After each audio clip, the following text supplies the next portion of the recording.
गुरुर्ब्रह्मा गुरुर्विष्णु गुरुर्देव महेश्वरः गुरुर्परब्रह्म परमेश्वर तस्मै श्री गुरुवे नमः।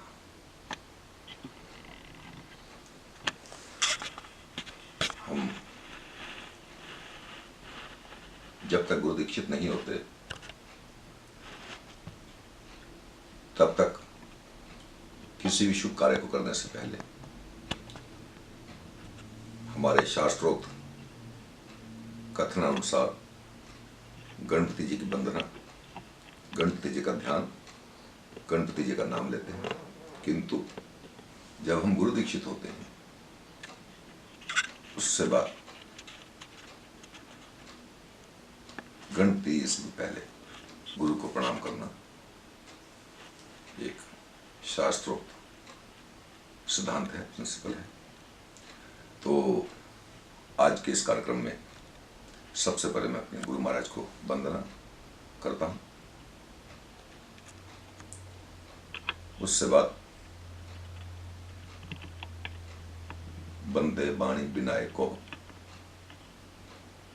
वाणी की स्वामिनी मां सरस्वती जी और प्रत्येक कार्य को सक्षमता से संपूर्ण करने के लिए जिस देवों को देव महादेव गणपति जी का नाम लिया जाता है, उनको मैं प्रणाम करता हूं। आज मैं जब से भारत से अमेरिका में आया हूं तो भारत में भी अक्सर ये महसूस किया जाता था कि लोगों का जीवन तनावग्रस्त है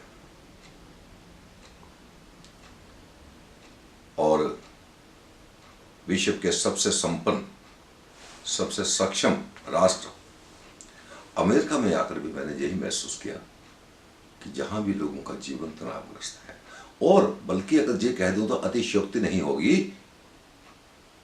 कि बहुत मस्त जीवन भारत के गांव का और तनावग्रस्त जीवन भारत के शहरों का, उससे तनावग्रस्त जीवन भारत के महानगरों का, और उससे भी तनावग्रस्त जीवन मैंने जहां आकर अमेरिका में महसूस किया।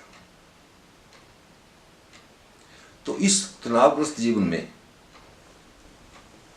अनेकों प्रकार के अनन्य विरक्तियां आ जाती हैं और इन विरक्तियों का सबसे ज्यादा दुष्प्रभाव हमारे दाम्पत्य जीवन पर पड़ता है। इसमें मैं ज्यादा नहीं कहूंगा। हमारा दाम्पत्य जीवन, संपूर्ण दाम्पत्य जीवन, सुखमय दाम्पत्य जीवन तभी सक्षम है, तभी सुलभ है जब हम घर पे आकर अपने विवेक को, अपनी बुद्धि को तामस से, तनाव से दूर रखें। किंतु जहां आकर मैंने महसूस किया कि जहां 24 घंटे आदमी का दिमाग तनावग्रस्त रहता है, तो इस तनाव से मुक्ति के लिए हमारे शास्त्रों में अनेकों प्रावधान हैं, जिनमें एक बड़ा सुंदर प्रावधान है गुरु दीक्षित होना। इस दुनिया में दो प्रकार के लोग हैं।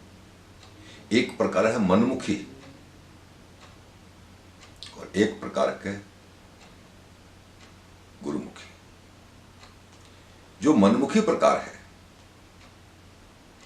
उसके तहत तो हम जो हमारा दिल कहता है, क्योंकि कोई भी व्यक्ति इस दुनिया में 100% दिमाग का प्रयोग अपने जीवन में नहीं करता। बहुत से काम हम अपने दिल से सोचकर करते हैं और कुछ काम जब हम क्राइसिस में होते हैं, जब हम परेशानी में होते हैं, तो अपने दिमाग से सोचकर करते हैं। एक एवरेज हमारा जो आइडिया है, एक एवरेज जो हमारा आंकड़ा है, वो जो कहता है कि हम 80% अपने काम जो वो दिल से करते हैं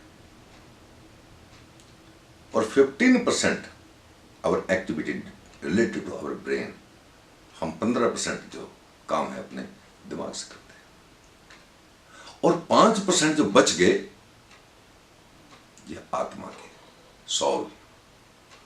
और इसको कब यूज करते हैं? ये कब जागृत होती है? जब हम किसी बहुत बड़े दुख में होते हैं, दारुण दुख में होते हैं। जब हम दारुण दुख को महसूस करते हैं तो हम उस समय हम आत्मा से काम लेते हैं, और वो सिर्फ 5%।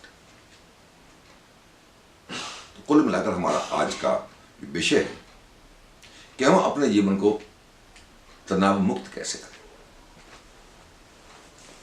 तो एक बहुत बड़ी बात है साइकोलॉजिकली सेटिस्फैक्शन। साइकोलॉजिकली सेटिस्फैक्शन, हम कोई भी धर्म के अनुयायी हैं, किसी भी धर्म के उपासक हैं, हमें उस धर्म से क्या मिल रहा है क्या नहीं मिल रहा है वो बात की बात है, बट जब हम अपने धार्मिक एक्टिविटीज को अडॉप्ट करते हैं, जब धार्मिक एक्टिविटी को, धार्मिक क्रियाओं को करते हैं, तो हमें मानसिक रूप से कुछ शांति जरूर मिलती है साइकोलॉजिकली, कि हमने आज ये पूजा करी, हमारा काम बढ़िया होगा। व्हेन वी फील गुड, अगर हम अच्छा सोचेंगे तो उसमें 10, 20, 25, 30% काम हमारा ऑटोमेटिकली अच्छा होता चला जाएगा। फॉर एग्जाम्पल, एक बच्चे को, एक व्यक्ति को बिल्कुल फीवर नहीं है और उसे कह दीजिए तुम्हें 104 फीवर है, तो वो बिल्कुल फिट है, बट जब उसे कह दिया कि 104 फीवर, तो वो डोन है। और एक व्यक्ति को रियली 104 फीवर है और उसको डॉक्टर जाए, उसको उसकी मदर जाए, उसको उसका फादर जाए, उसको उसका कोई भी घर का बड़ा आदमी जो कहता है नहीं बेटा कुछ नहीं, उठो खड़े हो जाओ, ठीक है तुम्हें कुछ नहीं, तो वो खड़ा हो जाता है। तो हम ये मानते हैं कि साइकोलॉजिकली भी हमें अपने आप को सेटिस्फाइड रखने के लिए, अपने आप को एक्सटेंड करने के लिए, अपने विल पावर को एक्सटेंड करने के लिए ईश्वर की शरण में जाने से लाभ मिलता है। सेकेंडली, अप टू 45 to 50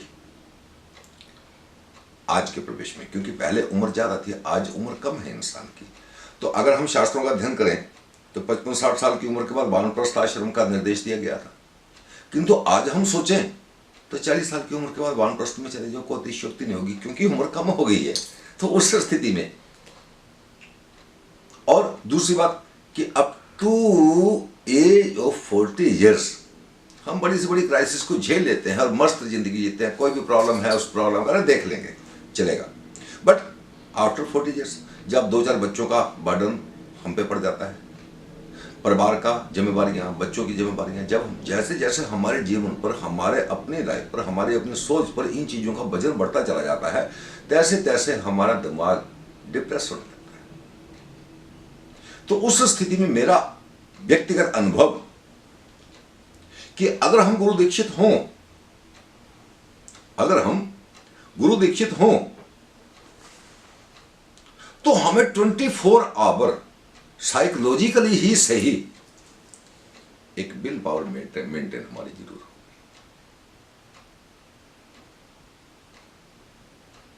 हो। अब गुरु दीक्षित होना बात की बात है, पहले हमें गुरु के बारे में जानना। तो गु प्लस रू, गु सा अर्थ अंधेरा और रू का मतलब रोशनी, अंधेरा रोशनी, जो अंधेरे से रोशनी मिलाए वो गुरु, जो अज्ञानता से ज्ञान मिलाए वो गुरु। तो हम समझ ज्योतिर्गमय, ज्योति क्या है, प्रकाश क्या है, ज्ञान। अगर हम प्रकाश को ज्ञान से प्रभाषित करें तो कोई अतिशक्ति नहीं होगी, क्योंकि ज्ञान क्या है, प्रकाश है, अंधेरा क्या है, अज्ञानता। तो गुरु दीक्षित होने के बाद हमारे अंदर एक विल पावर मेकअप होती है। क्यों? गुरु ब्रह्मा गुरु विष्णु गुरुदेव महेश्वर, गुरु पार्वम परमेश्वर तस्मै श्री गुरुवे नमः।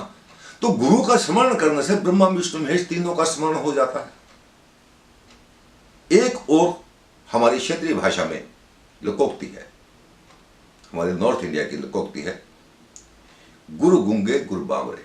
मेरे दादाजी अक्सर दिन में 50 बार इस शब्द को दोहराया करते थे। क्या कहते थे कि गुरु गुंगे गुरु बावरे, गुरु के रहियो दास, और जे गुरु भेजे नरक को, जे गुरु भेजे नरक को, तो स्वर्ग की रखिए आस। तो जब हम गुरु का स्मरण करते हैं तो हमें ये दिख रहा है कि हम नरक में जा रहे हैं, फिर भी हमें स्वर्ग की आस रखने के लिए अपने आप को मेंटेन करने की ताकत मिल जाती है, गु प्लस रू, गुरु के नाम से। इसलिए मेरा जो मानना है, मेरा व्यक्तिगत मानना है कि 40 साल की उम्र के बाद, 45 साल की उम्र के बाद हमें मनमुखी नहीं, गुरुमुखी होकर जीवन जीना चाहिए। और जब हम गुरुमुखी होकर जीवन जिएंगे तो कभी कभी ऐसा होता है कि हमारे गुरु में कुछ भी शक्ति नहीं है, कुछ भी ताकत नहीं है, फिर भी हमें पावर मिलती है। हमारे गुरु को पता भी नहीं है कि हमारा शिष्य क्या कर रहा है, फिर भी हमें सब कुछ मिलता है। एक बहुत सुंदर उदाहरण है कि एकलव्य द्रोणाचार्य के पास गुरु दीक्षा के लिए गए तो द्रोणाचार्य ने कहा कि मैं सिर्फ राजकुमारों को गुरु दीक्षा देता हूं, राजकुमारों को शिक्षा देता हूं, जो राजकुमार नहीं है मैं उनको शिक्षा नहीं देता। एकलव्य अपने मन में पक्की धारणा किए बैठे थे कि मैं अपना गुरु बनाऊंगा तो द्रोणाचार्य को। उसकी विल पावर, उसकी आत्मशक्ति इतनी प्रबल थी कि उन्होंने जंगल में जाकर मिट्टी की एक द्रोणाचार्य की मूर्ति बनाकर उनको अपना गुरु मानकर वहां से धनुष की विद्या का अभ्यास शुरू कर दिया। कुछ पता नहीं द्रोणाचार्य जी को कि एकलव्य तुम्हारा शिष्य है। और जब कंपटीशन हुआ तो एकलव्य अर्जुन से भी ज्यादा अच्छे धनुर्धर साबित हुए। राजा ने पूछा कि प्रभु आपने कहा था कि अर्जुन से बड़ा कोई धनुर्धर नहीं होगा, तो ये तो अर्जुन से भी बड़ा हो गया। तो द्रोणाचार्य ने अपने वचन का निर्वाह करने के लिए, गलत नहीं किया द्रोणाचार्य जी ने उस समय, अपने वचन का निर्वाह करने के लिए एकलव्य को कहा कि आपने मुझे गुरु मानकर ये शिक्षा प्राप्त की है, आपने मुझे गुरु दीक्षा तो दी ही नहीं। एकलव्य ने कहा कि प्रभु दास हाजिर है, आप गुरु दीक्षा के लिए, गुरु दक्षिणा के लिए आदेश करें। तो द्रोणाचार्य ने कहा कि आप मुझे गुरु दीक्षा में अपने दाहिने हाथ का अंगूठा दे दो। एकलव्य ने 1 सेकंड के अंदर दाहिने हाथ का अंगूठा काट कर गुरु महाराज के चरणों में गुरु दीक्षा के रूप में, गुरु दक्षिणा के रूप में अर्पित कर दिया।